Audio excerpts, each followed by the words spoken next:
Hello and welcome back to my channel, Craft Time by Casey. I am Casey, and today this is the multi-strand necklace that I will be making. Most of the components came from Sam's bead box for the month of June 2023.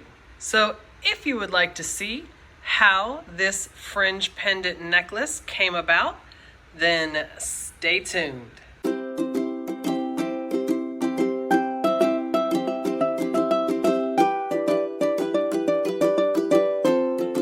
All right, let's get right into it. I'm going to start with the tools that I will be using. I have 2 sets of chain nose pliers, 1 set of cutters, 1 set of round nose pliers, 1 set of crimping pliers, and 1 set of industrial cutters. And I want to briefly mention my tool set. It is the Casual Comfort tool set, and as the name suggests, this set of tools is one of the most comfortable that I have found. It is very high quality, very well made. I have used these tools for years now. This exact tool set, I haven't had to replace anything yet. And one of the biggest things for me is they seem to be made for adult size hands. A lot of times in the stores or online when you order jewelry making tools, they'll be a little bit smaller like this. And you can see even the handles on these tools are quite a bit bigger. It just makes them very comfortable to use. So I will have this tool set linked down below along with everything that I use in the video that did not come from the bead box. I am also using 49 strand bead along wire in the color Bright, which is this silver color. And I always get the 100 feet just because I go through it so quickly. And this is the chain that I will be using. And as you can see, I have done a lot of pre-cutting of this chain. And I will go through the different sizes that I've already cut, but I absolutely love this chain. It's very small and petite, but it's also very sturdy. One of the biggest thing about this that I absolutely loved is that it came in 6 different finishes. And since I love this style of chain and I make all kinds of jewelry in all different finishes, I loved having a chain that I like already in the different finishes. So it's really, really awesome. I'll have this link down below as well. And this chain is the reason that I said the industrial cutters. A lot of times if you cut different chains or like memory wire or heavy duty type metal, if you cut them with your regular jewelry cutters, it can mess them up. So I always have my set of industrial cutters on hand, and it makes it a lot easier when I'm cutting thicker metal. I will also have linked down below the opening video I did for Sam's bead box, and it will have a detailed description of everything that I use that came from the bead box. And from my own stash, I will be using most of the findings, the eye pins, the ball end pins over there, jump rings, bead caps, spacers, and the wire guardians, crimp covers, crimp tubes. Most of the findings are from my own stash. So the first thing that we're gonna put together is the fringe from the pendant. And I'm going to be using this chandelier pendant from my own stash, and it's going to hang upside down. So the way it's going to be is the strands of the necklace are going to go off either side, and then there's going to be fringe hanging from the bottom part of it. So we're going to put that together first. And I do already have it separated out up here. These are the parts to the fringe, and I'm going to use this seahorse, and the length of this chain is right at 1 inch. So I have my 5mm jump ring, and I'm going to put it through the last length of that little piece of chain through the loop of the seahorse, and then close that jump ring. The next one is this swirl bead, and I'm going to use a ball end pin and put it right through. I'm going to take my round nose pliers just over the top, bend it just a little, bend it back with my fingers, go into that loop with my cutters, and then I'm going to go back in with my round nose pliers and close that loop just like that. And the length of chain I have for this one is about 3/4 of an inch, and I'm going to take that 5mm jump ring and put it through that last link, and then connect it to the loop that we just made. The next length of chain is just under 1 inch. I'm going to connect it again to that last link, the 5mm jump ring, just like that. And I'm going to connect it to the starfish and close it.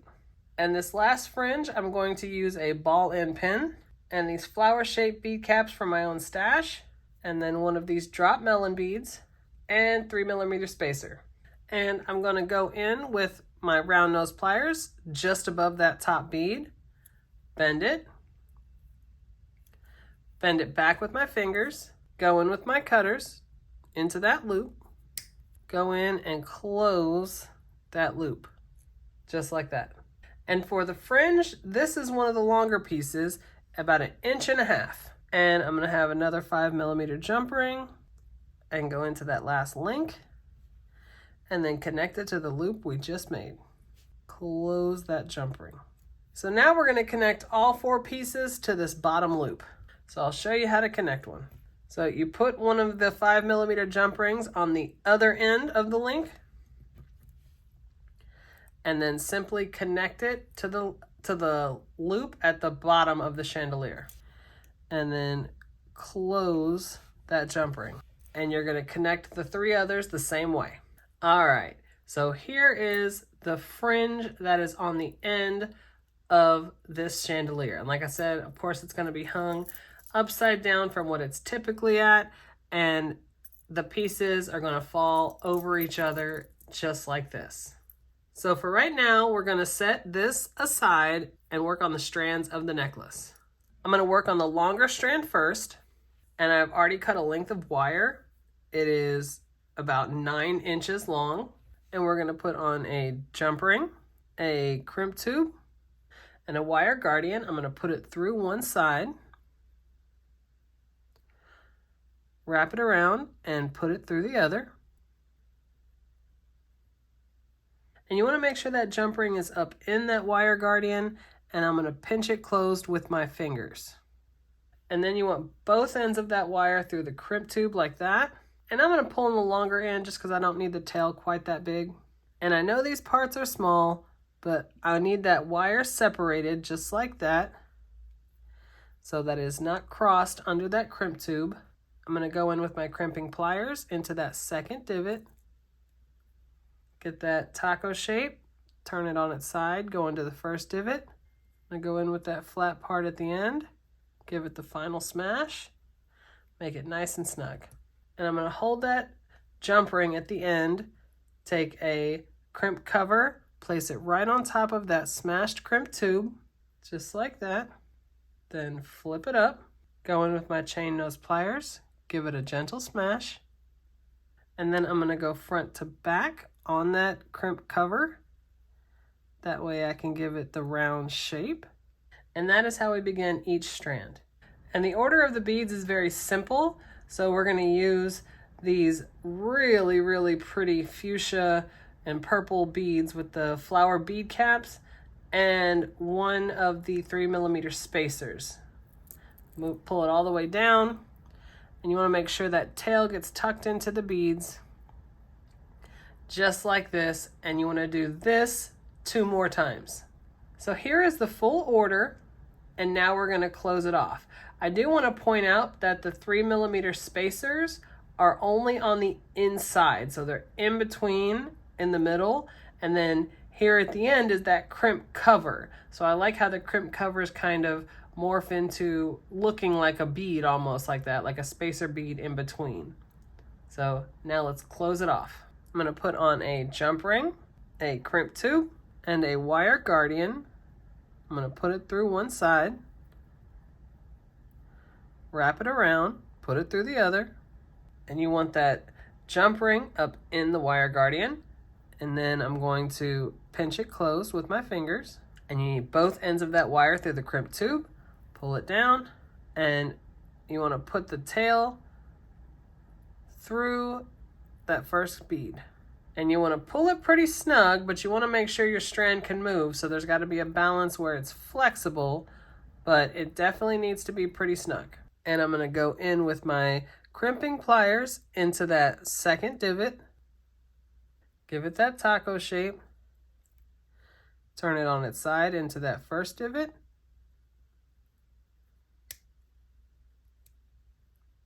Give it another smash. Go with that flat part at the end. Give it the final smash. Make it nice and snug. And I'm going to take this crimp cover, place it right on top of that smashed crimp tube, just like that. And then I'm going to flip it up. I'm going to go in there with my chain nose pliers, give it a gentle smash, and then I'm going to go front to back on that crimp cover, give it that round shape, just like that. And now I'm going to go in for that tail with my cutters as close as I can. And then I'm going to take my nail and just push in that little nub into the next bead, just like that. So here is the very short strand. You can see how it's started off and closed off. Very simple order. So this is the bottom part of the longest strand. So now we're going to connect the pieces of the chain over here. But in order to connect these, we have to create the components that we're going to connect them to. So I have an eye pin, and here is the very simple component. Same bead that we used here, same bead caps, and a 3mm spacer on either side. So I'm going to line up the loop on my finger at the bottom because I want the loops facing the same direction. And I'm going to take my round nose pliers over the top of that bead and then bend it just like that. Bend it back with my fingers, going with my cutters into that loop. And then go in with my round nose pliers and close that loop, just like that. So now we're gonna make another component just like this.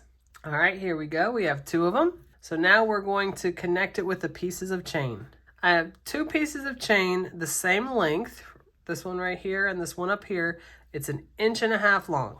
So I'm going to use the jump ring at the end of the strand, open it, connect it to the last link, just like that, and close it. I'm going to take another jump ring, connect it to the opposite last link, just like that. And before I close it, I'm going to connect it to one of the components and close that jump ring. All right. And now we're going to do the same thing with the next 1.5 inch piece. We're going to connect that and connect it to the next component. All right, so there we have it. So now this last length of chain that I have here is just over 3 inches long. And now we're going to connect it to this piece here on the end. All right, so we have that connected, and the only thing we're going to do on this end is put on a jump ring. So we have a jump ring here. Open it. Just like that, and close that jump ring. All right, so here is the longer strand. Now this is just one side, okay? So the one side, and then we're gonna make the secondary shorter strand that's gonna go on the inside. So we already have these lengths of chain cut out, so we're now gonna make the components that we're connecting. I have an eye pin, and this is the same component that we had on the fringe at the very beginning with the bead cap on one end of the melon drop and then the 3mm spacer on this end. Except this is an eye pin, so I want to make sure I line it up so my loops are facing the same direction. I'm going to go in with my round nose pliers just above that top bead and then bend it back with my fingers, go in with my cutters into that loop, and then I'm going to go in with my round nose pliers and curl that loop closed, just like that. So now I need 2 more of these. All right, so we have 3 of them here. So I'm going to take another jump ring, and here's the original long strand. We're going to connect it to the jump ring on this component right here, the one at the top. So right here, connect it to this jump ring, and this length of chain is 1.25 inches, and connect it to that last link in the chain and close that chain. So it's coming off that link right here, and now we're going to connect one of the components. You want it to kind of hang in the middle of where the chain is on that long length. So I'm going to the other last link right there, and I'm going to connect one of the components. And the next length is right at 1.5 inches, and you'll be connecting the next component so that it hangs right where the chain is. The next length is a little over 1/2 inch, and connect that last component. And then you have another that's about 1.25 inches, and it's going to be connected at the bottom with a jump ring on the end. So we will meet back up when we connect it all. All right, so here we have it. And like I said, this is just one side of the necklace. So the next part, and of course you can go back if you need to, or you can look at the one you just made, but we need another one just like this. This is going to be one side, and we need another one going this way. So we'll meet back up when we have two. All right, so now I have two of them. The only thing that I did different between the two of these is the one that I made with you, it just has a jump ring on the end, and that was it. On the other one, when I attached that jump ring, I added a lobster clasp. Other than that, it's the exact same. So now we're going to bring back in our pendant with all the fringe. And as you can see, the two inner strands should be a little bit shorter. And when we connect them, the outer strands are going to go to the outer two most like that. And then the two on the inside are going to go on the one right next to it. So we'll connect one side together. All right, so on the end of one, you want to open that jump ring, and then you're going to connect it to the outermost loop at the top, just like that. And close that jump ring. And of course, the next one, same thing. Open that jump ring and connect it to the next one, and then close that jump ring, just like that. And you're going to connect the other two on the other side, just like that, and then we'll meet back up. All right, just like that there at the end. And now we will connect the lobster clasp. There we go. And here it is.